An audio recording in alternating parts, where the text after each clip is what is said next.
ਪ੍ਰਧਾਨਗੀ ਮੰਡਲ ਬੀਬੀ ਇੰਦਰਜੀਤ ਕੌਰ ਜੀ, ਸਮੂਹ ਵਿਦਵਾਨ, ਸਰਬੱਤ ਸੰਗਤ, ਵਾਹਿਗੁਰੂ ਜੀ ਕਾ ਖਾਲਸਾ, ਵਾਹਿਗੁਰੂ ਜੀ ਕੀ ਫਤਿਹ।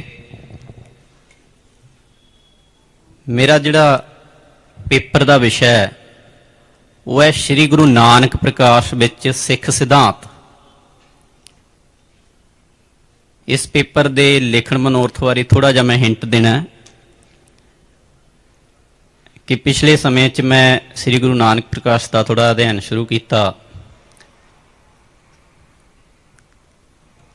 ਤਾਂ ਇੱਕ ਗੱਲ ਨਜ਼ਰ ਪਈ ਕਿ ਕਈ ਜਿਹੜੇ ਸਾਡੇ ਵਿਆਖਿਆਕਾਰ ਨੇ ਅੱਜ ਕੱਲ੍ਹ ਦੇ, ਜਾਂ ਈਵਨ ਨਾਮੀ ਇਤਿਹਾਸਕਾਰ ਵੀ, ਮੈਂ ਨਾਂ ਕਿਸੇ ਦਾ ਨਹੀਂ ਲੈਣਾ ਕਿਉਂਕਿ ਫਿਰ ਕੰਟਰੋਵਰਸ਼ੀਅਲ ਗੱਲ ਹੋ ਜਾਂਦੀ ਹੈ। ਅਸੀਂ ਗੱਲ ਉਹ ਕਰਨੀ ਹੈ ਜਿਹੜੀ ਇਹਨਾਂ ਗ੍ਰੰਥਾਂ ਦੀ ਭਾਵਨਾ ਹੈ।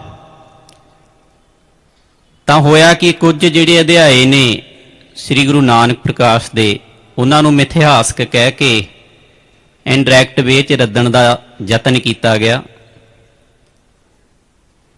ਤਾਂ ਮੇਰਾ ਜਿਹੜਾ ਇਹ ਪੇਪਰ ਸੀ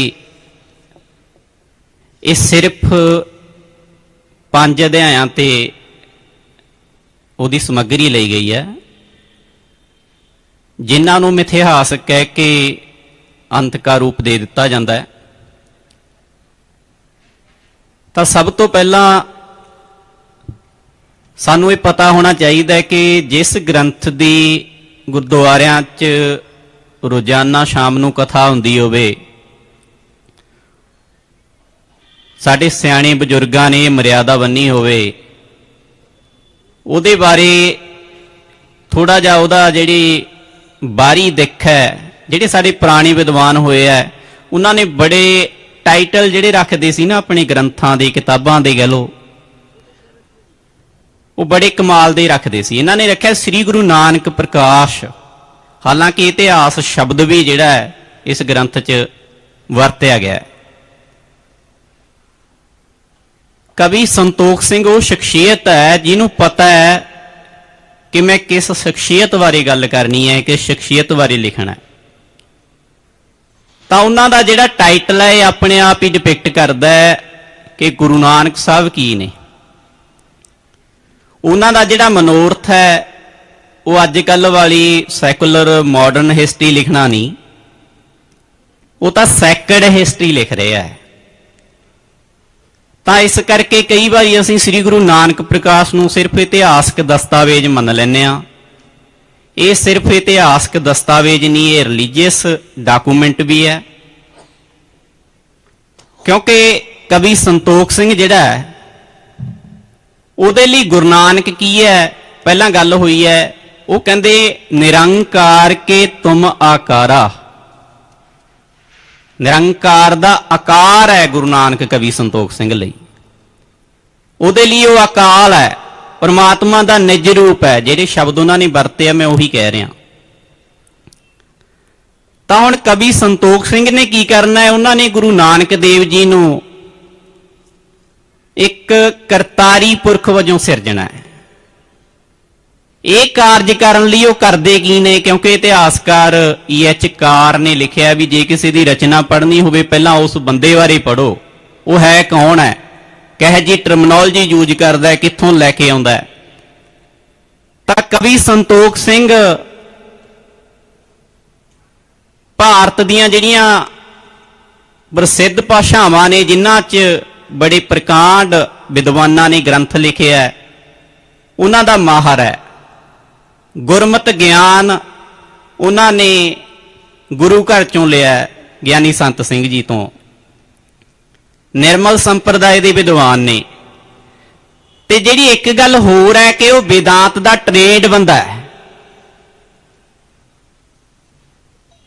ਤਾਂ ਹੁਣ ਕਈ ਜਿਹੜੇ ਹੈ ਸਾਡੇ ਅੱਜ ਕੱਲ੍ਹ ਦੇ ਇਤਿਹਾਸਕਾਰ ਜਾਂ ਵਿਆਖਿਆਕਾਰ ਉਹ ਇਹ ਸਮਝਦੇ ਹੈ ਵੀ ਇਹ ਇੱਕ ਇਤਿਹਾਸਕ ਗ੍ਰੰਥ ਹੈ, ਇਤਿਹਾਸ ਦੀ ਕਥਾ ਹੁੰਦੀ ਹੈ। ਅਸੀਂ ਆਮ ਤੌਰ ਤੇ ਇਹ ਗੱਲਾਂ ਕਰਦੇ ਹਾਂ। ਤਾਂ ਕਵੀ ਸੰਤੋਖ ਸਿੰਘ ਕੀ ਕਰਦੇ ਆ, ਸਭ ਤੋਂ ਪਹਿਲਾਂ ਤਾਂ ਉਹ ਭਗਤੀ ਕਰਦੇ ਆ, ਗੁਰੂ ਅੱਗੇ ਅਰਦਾਸ ਕਰਦੇ ਆ, ਗੁਰੂ ਸਾਹਿਬ बल बख्शो कि मैं तुहाडा गुरु जस लिख सकां। अपने उस्ताद की प्रेरणा नाल ये काम शुरू करते हैं। फिर की हुंदा है, मैं पढ़िया कि उन्होंने 9 साल गुरु नानक देव जी दे नाल संबंधित समग्री एकत्र करन लई लाए, उहदा अध्ययन किया। इत्थे ही बस नहीं, उस समय जिहड़े है कवि संतोख सिंह एक गरीब व्यक्ति सीगे, मैरिड सीगे। वो कमाल की गल देखो, उन्होंने वो समग्री इकट्ठी करन लई करजा लिया। सारा अध्ययन करन तो बाद 2 साल वो श्री गुरु नानक प्रकाश लिखण नहीं लाउंदे है, कलम नाल लिखते हैं। और लिखण वेले किन्ना अभ्यास करते हैं, एक एक छंद नूं बोलते हैं, फिर तोलते हैं। कई समझते ने बड़ी जिहड़ियां पिंगल दियां जां काव दियां अलंकारां दियां बड़ियां उडारियां लाइयां ने कवि संतोख सिंह जी ने, बिल्कुल लाइयां। पर श्री गुरु नानक प्रकाश कलियां काव उडारियां जां कल्पनावां नहीं, ये उन्हां दी सेवा सिमरन बंदगी जां बंदगी भरे हिरदे नाल जिहड़ा गुरु जस लिखिया है वो श्री गुरु नानक प्रकाश है। तां ये गल्लां जदों सानूं पता होणगीਆਂ तां फिर असीं इस तरह नहीं करांगे भी जदों पढ़न लगांगे ਉਹਦੇ 'ਚ ਕਿਸੇ देवी देवते ਦਾ ਨਾਂ आ गया, कोई मिथिहासक हवाले वरत ले गए, उन्हां दे आधार ते असीं कह दांगे ਇਹ ਤਾਂ ਚੈਪਟਰ ਜਿਹੜੇ ਹੈਗੇ ਆ ਕਲਪਨਾ ਦੇ ਆਧਾਰ ਤੇ ਨੇ। श्री गुरु नानक प्रकाश उत्तरार्ध का जिहड़ा दूजा चैप्टर है ਉਹਦੇ ਤੇ ਕਿਸੇ इतिहासकार ने इतराज किया भी मिथिहासक चैप्टर है। मैं सिर्फ ਉਹਦੀ गल करके बंद कर देना। मैं पहला गल की है भी भाई संतोख सिंह जिहड़े है उन्हां दा मनोरथ करतारी पुरख वजों गुरु नानक देव जी नूं चितरना है। उन्हां दा मनोरथ जिहड़ा कारज भाई गुरदास ने सिखां च कीता है, भाई गुरदास नूं पढ़दਿਆਂ शरधा पैदा होंदी है। तां कवि संतोख सिंह जी की रचना की जदों शाम नूं गुरुद्वारिਆਂ विच कथा होंदी है तां बड़ी शरधा नाल लोक सुणदे है, श्रवण करदे है। तां जिहड़ी उन्हां दी अनुभवी किरत विच घुली हुई शरधा है, वो शरधा होर शरधा उपजाउण विच सफल है, असीं देखते हैं।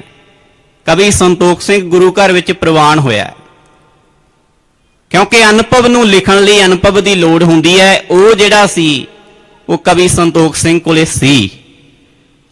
रचनावां च कमियां रह जांदियां, वो एक वक्री गल है। पर अध्याई रद्द देने जां बिल्कुल ही कह देना तो मिथिहास की। मैं उस चैप्टर के आधार पर 9 खंडां वाली साखी ते गल करांगा। मैं हुण भाई गुरदास लिखते हैं, बाबा डिठी प्रथमी 9 खंड जिथे तक आही, जिथों तक भी है बाबा देखे ध्यानतर होने इतिहासकार नूं जां अज दे व्याख्याकार नूं जिन्हां दी साडी मैथोडोलॉजी ये अपनाई हुई है, असीं फैक्ट भालदे हां, ਉਹਨੂੰ ਕਿਵੇਂ ਦੱਸਿਆ ਜਾਵੇ। ਵਿੱਚ ਬੇਈ ਨਦੀ ਵਾਲਾ ਜਿਹੜਾ ਪ੍ਰਸੰਗ ਹੈ ਵੀ ਬਾਬਾ ਕਿਹੜੇ ਸਮੇਂ ਕਿੱਥੇ ਮੁਲਾਕਾਤ ਹੋਈ, ਕਿਵੇਂ ਮਿਲਿਆ। ਤਾਂ ਇਹ ਜਿਹੜੀ ਸੈਕਰਡ ਹਿਸਟਰੀ ਲਿਖਣ ਵਾਲੇ ਕਵੀ ਸੰਤੋਖ ਸਿੰਘ ਨੂੰ ਜਿਹੜਾ ਇਸ ਤਰ੍ਹਾਂ ਦੀਆਂ ਸਾਨੂੰ ਇਸ਼ਾਰੇ ਕਰਦੇ ਆ ਨਾ ਲੋਕ, ਸ਼ਾਇਦ ਉਹ ਇਹ ਭੁੱਲ ਜਾਂਦੇ ਆ ਵੀ ਸਿੱਖ ਹਿਸਟੋਰੀਓਗ੍ਰਾਫੀ ਜਿਹੜੀ ਆ ਉਹ ਕਵੀ ਸੰਤੋਖ ਸਿੰਘ ਜਾਣਦਾ ਹੈ। ਤਾਂ ਕਵੀ ਸੰਤੋਖ ਸਿੰਘ ਕੀ ਕਰਦੇ ਨੇ, 9 ਖੰਡਾਂ ਵਾਲੀ ਸਾਖੀ ਮੇਰਾ ਇਹ ਮੰਨਣਾ ਜਿੰਨਾ ਕਿ ਮੈਂ ਅਧਿਐਨ ਕੀਤਾ, ਹਜੇ 19 ਮੇਰੀ ਉਮਰ ਨਹੀਂ, ਵੱਡੇ ਵਿਦਵਾਨ ਬੈਠੇ ਆ, ਵੀ ਕਵੀ ਸੰਤੋਖ ਸਿੰਘ ਭਾਈ ਗੁਰਦਾਸ ਤੋਂ ਬਹੁਤ ਪ੍ਰਭਾਵਿਤ ਹੈ। क्योंकि सूरज प्रतीक जिहड़ा वो भाई गुरदास जी ने वरत्या, होर भी वरत्या होया। तां उसे तरह जिवें 9 खंड वो कहंदे आ भी बाबे ने देखे जां प्रगट भई सगले जुग अंतर गुरु नानक की वडियाई। सारे जुगां विच गुरु नानक की वडियाई दा प्रताप जिहड़ा सानूं दस्सिया गया। तां फिर 9 खंड जिहड़ी प्रथमी है, असीं की करदे हां, जिड्डे क असीं आ उड्डे क असीं बाबे ते मापदंड ला लैंदे हां। ਤਾਂ ਉਹਦੇ ਵਿੱਚ ਹੈ ਕਿ ਉਹ ਕਹਿੰਦੇ ਵੀ ਇਹਦੇ ਇਹਨਾਂ ਅਧਿਆਇਆਂ ਦਾ ਜਿਹੜਾ ਹੈਗਾ ਨਾ ਤਾਂ ਇਤਿਹਾਸ ਨਾਲ ਕੋਈ ਸੰਬੰਧ ਹੈ ਤੇ ਨਾ ਗੁਰਮਤ ਨਾਲ ਸੰਬੰਧ ਹੈ। ਹੁਣ ਅਸੀਂ ਉਹਨਾਂ ਵਿੱਚੋਂ ਜਿਹੜੇ ਹੈ ਹਵਾਲੇ ਲੈ ਕੇ ਗੁਰਮਤ ਨਾਲ ਸੰਬੰਧ ਇਹ ਤੁਸੀਂ ਨਿਰਣਾ ਕਰ ਲੈਣਾ, ਮੇਰਾ ਯਤਨ ਹੈ। 9 ਜਿਹੜੇ ਖੰਡਾਂ ਵਾਲੀ ਸਾਖੀ ਹੈ, ਦੂਜਾ ਅਧਿਆਇ ਹੈ ਉਤਰਾਰਧ ਦਾ। ਨੋ ਡਾਊਟ ਇਹ ਜਿਹੜੇ ਖੰਡ ਨੇ ਇਹ ਪੁਰਾਣਾ ਚ ਵੀ ਵਰਤੇ ਗਏ ਆ। ਤਾਂ ਪਹਿਲੇ ਖੰਡ ਵਿੱਚ ਜਦੋਂ ਗੁਰੂ ਨਾਨਕ ਸਾਹਿਬ ਜਾਂਦੇ ਆ, ਉੱਥੇ ਇੱਕ ਸ਼ੇਰਾਂ ਦਾ ਟੋਲਾ ਹੈ।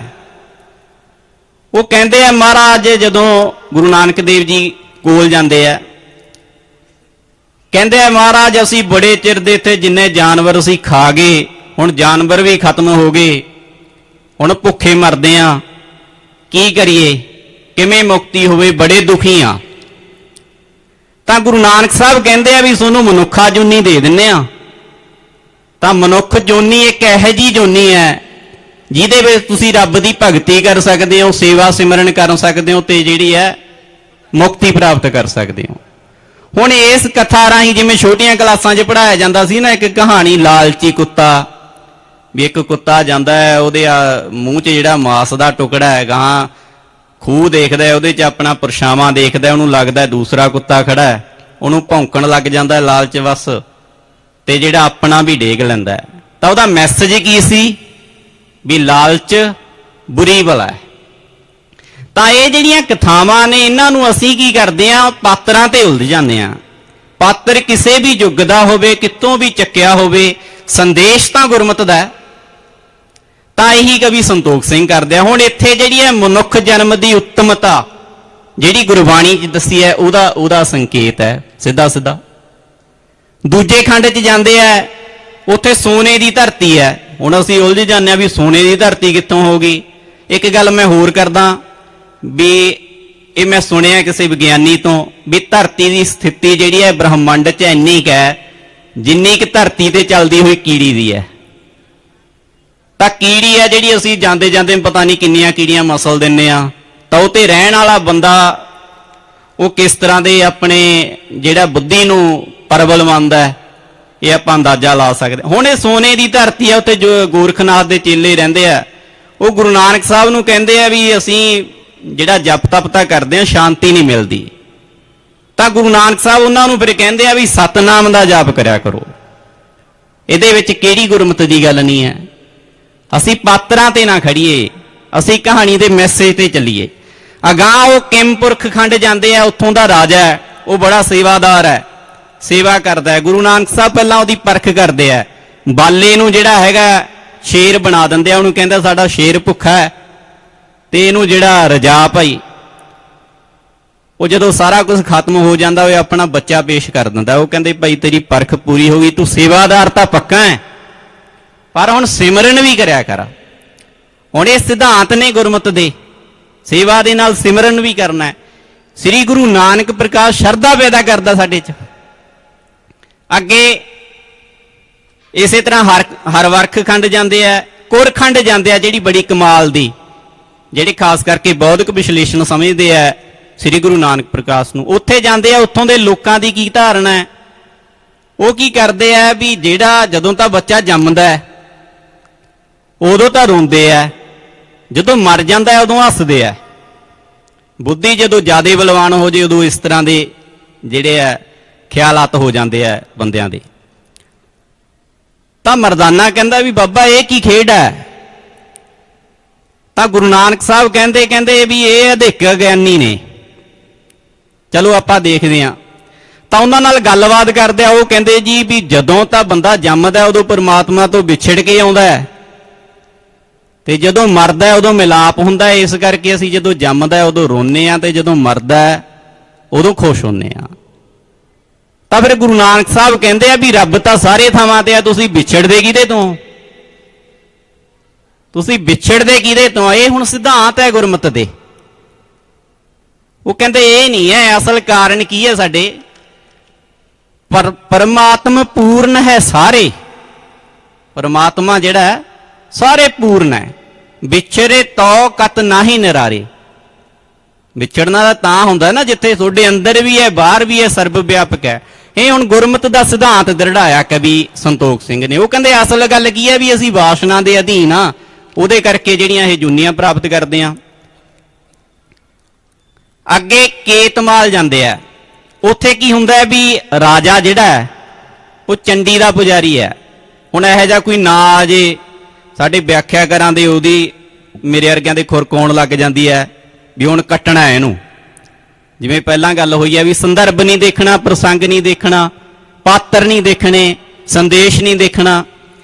ਤਾਂ ਹੁਣ ਚੰਡੀ ਦਾ ਉਪਾਸਕ ਹੈ ਰਾਜਾ, ਉਹ ਦੇਖਦਾ ਵੀ 3 ਬੰਦੇ ਅਣਜਾਣ ਜੇ ਆ ਕੇ ਬਲੀ ਦੇਣੀ ਹੈ, ਬਾਲੇ ਨੂੰ ਫੜ ਲਿਆ ਜਾਂਦਾ। ਬਾਲੇ ਨੂੰ ਬਲੀ ਦੇਣ ਲਈ ਲਿਜਾਇਆ ਜਾਂਦਾ, ਮਰਦਾਨਾ ਕਹਿੰਦਾ ਫਸ ਗਿਆ ਬਾਈ ਤੂੰ। ਉਹ ਇਸ ਤਰ੍ਹਾਂ ਦੇ ਹਾਸ ਰਸ ਵੀ ਇਹ 'ਚ ਪੈਦਾ ਕੀਤੇ ਗਏ ਆ। ਬੜੀ ਕਮਾਲ ਦੀ ਰਚਨਾ ਸ੍ਰੀ ਗੁਰੂ ਨਾਨਕ ਪ੍ਰਕਾਸ਼।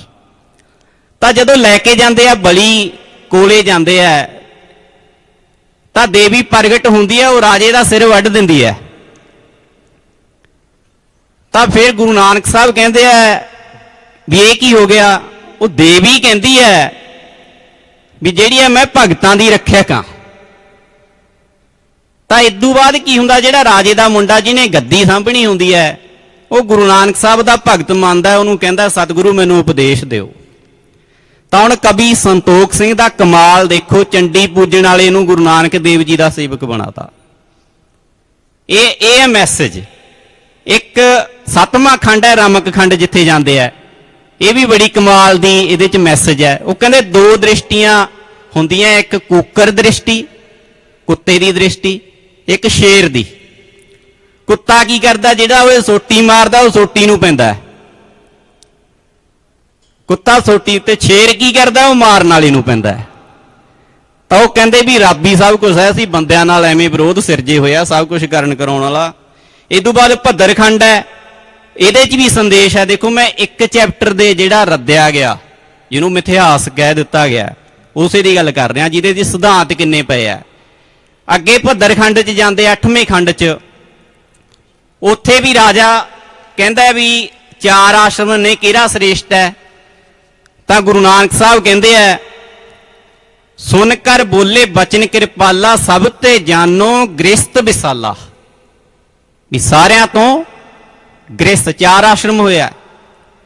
ਅੱਗੇ ਲਿਖਦੇ ਆ ਮੂਲ ਬਿਟਕੋ ਗ੍ਰਸਤ ਪਛਾਨੋ, ਆਸ਼ਰਮ ਅਪਰ ਜੇ ਸਾਖ। ਕਹਿੰਦੇ ਵੀ ਮੂਲ ਹੈ ਜਿਹੜਾ ਉਹ ਗ੍ਰਸਤ ਹੈ, ਬਾਕੀ ਸਾਰੇ ਉਹਦੇ ਤੋਂ ਪੈਦਾ ਹੋਏ ਪਏ ਆ। ਲਾਸਟ ਖੰਡ ਹੈ ਜਿਹੜਾ ਉਸ ਚੈਪਟਰ ਦਾ, ਉਹ ਹੈ ਭਾਰਤ ਖੰਡ।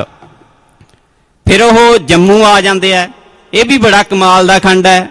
ਇਹਦੇ ਵਿੱਚ ਜਿੱਥੋਂ ਤੱਕ ਮੈਂ ਜਿਹੜਾ ਇਹਦਾ ਐਨਾਲਿਸਿਸ ਕਰਨ ਦੀ ਕੋਸ਼ਿਸ਼ ਕੀਤੀ ਹੈ ਕਿਤਾਬਾਂ ਦੇ ਹੈਲਪ ਨਾਲ, ਇਹਦੇ ਵਿੱਚ ਭਾਰਤੀ ਮਾਨਸਿਕਤਾ ਦੱਸੀ ਗਈ ਹੈ।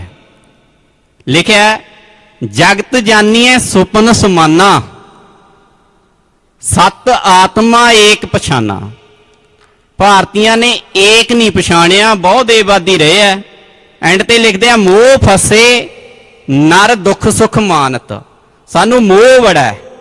ਕੱਲ ਬਾਬਾ ਦੀਪ ਸਿੰਘ ਤੇ ਗੱਲ ਹੋ ਰਹੀ ਸੀ, ਕਿਸੇ ਵਿਦਵਾਨ ਨੇ ਕਿਹਾ ਵੀ ਸ਼ਹਾਦਤ ਦਾ ਸੰਕਲਪ ਹੈ ਜਿਹੜਾ, ਇਹ ਸਿੱਖ ਧਰਮ ਤੋਂ ਪਹਿਲਾਂ ਭਾਰਤੀ ਪਰੰਪਰਾ ਵਿੱਚ ਨਹੀਂ ਸੀ।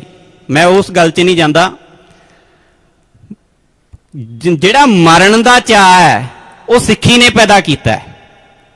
ਤਾਂ ਬਾਕੀ ਜਿਹੜੇ ਅਸੀਂ ਜਿੰਨੀਆਂ ਸਟੋਰੀਆਂ ਪੜ੍ਹਦੇ ਆ, ਰਾਜ ਲਈ ਮਿੰਨਤਾਂ ਕਰਦੇ ਆ, ਅਰਦਾਸਾਂ ਕਰਦੇ ਆ, ਭਜਨ ਕਰਦੇ ਆ, ਵੱਡੇ ਇਸ਼ਟ ਕੋਲੇ ਜਾਂਦੇ ਆ, ਮਰਨ ਦਾ ਚਾਅ ਨਹੀਂ ਹੈ। ਮਰਨ ਦਾ ਚਾਅ ਸਿੱਖੀ ਨੇ ਦਿੱਤਾ ਹੈ। ਇਹ ਸਿਧਾਂਤ ਜਿਹੜੇ ਆ ਕਵੀ ਸੰਤੋਖ ਸਿੰਘ ਨੇ ਦੱਸਿਆ। ਭੁੱਲਾਂ ਚੁੱਕਾਂ ਦੀ ਖਿਮਾ। ਵਾਹਿਗੁਰੂ ਜੀ ਕਾ ਖਾਲਸਾ, ਵਾਹਿਗੁਰੂ ਜੀ ਕੀ ਫਤਿਹ। ਹਾਂ ਵੀ ਦੋਸਤੋ, ਸਾਰਿਆਂ ਨੂੰ ਪਿਆਰ ਭਰੀ ਸਤਿ ਸ੍ਰੀ ਅਕਾਲ। ਅੱਜ ਕੱਲ੍ਹ ਚੋਣਾਂ ਦਾ ਮੌਸਮ ਗਰਮਾਇਆ ਹੋਇਆ ਹੈ। ਹਰ ਪਾਸੇ ਚਰਚਾ ਛਿੜੀ ਹੋਈ ਹੈ ਕਿ ਕੌਣ ਜਿੱਤ ਰਿਹਾ ਹੈ, ਕੌਣ ਹਾਰ ਰਿਹਾ ਹੈ। ਇੱਕ ਦੂਜੇ ਨੂੰ ਅਸੀਂ ਪੁੱਛਣ ਲੱਗੇ ਹੋਏ ਹਾਂ। ਤਾਂ ਮੈਂ ਥੋੜ੍ਹਾ ਜਿਹਾ ਇਸ ਵਰਤਾਰੇ ਨੂੰ ਸਮਝਣ ਦੀ ਕੋਸ਼ਿਸ਼ ਕੀਤੀ ਹੈ। ਆਪਣੇ ਵਿਚਾਰ ਤੁਹਾਡੇ ਇੱਕ ਕਵਿਤਾ ਦੇ ਰੂਪ ਵਿੱਚ ਸਾਂਝੇ ਕਰਨ ਜਾ ਰਿਹਾ। ਤਾਂ ਜਿਹਦਾ ਮੈਂ ਟਾਈਟਲ ਰੱਖਿਆ ਹੈ ਕੌਣ ਜਿੱਤ ਰਿਹਾ ਹੈ। ਚੋਣਾਂ ਦੇ ਮੌਸਮ ਵਿੱਚ ਹਰ ਕੋਈ ਪੁੱਛ ਰਿਹਾ ਹੈ, ਚੋਣਾਂ ਦੇ ਮੌਸਮ ਵਿੱਚ ਹਰ ਕੋਈ ਪੁੱਛ ਰਿਹਾ ਹੈ, ਭਾਈ ਕੌਣ ਜਿੱਤ ਰਿਹਾ। ਚੋਣਾਂ ਦੇ ਮੌਸਮ ਵਿੱਚ ਹਰ ਕੋਈ ਪੁੱਛ ਰਿਹਾ ਹੈ, ਭਾਈ ਕੌਣ ਜਿੱਤ ਰਿਹਾ।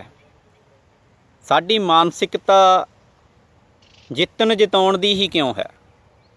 ਸਾਡੀ ਮਾਨਸਿਕਤਾ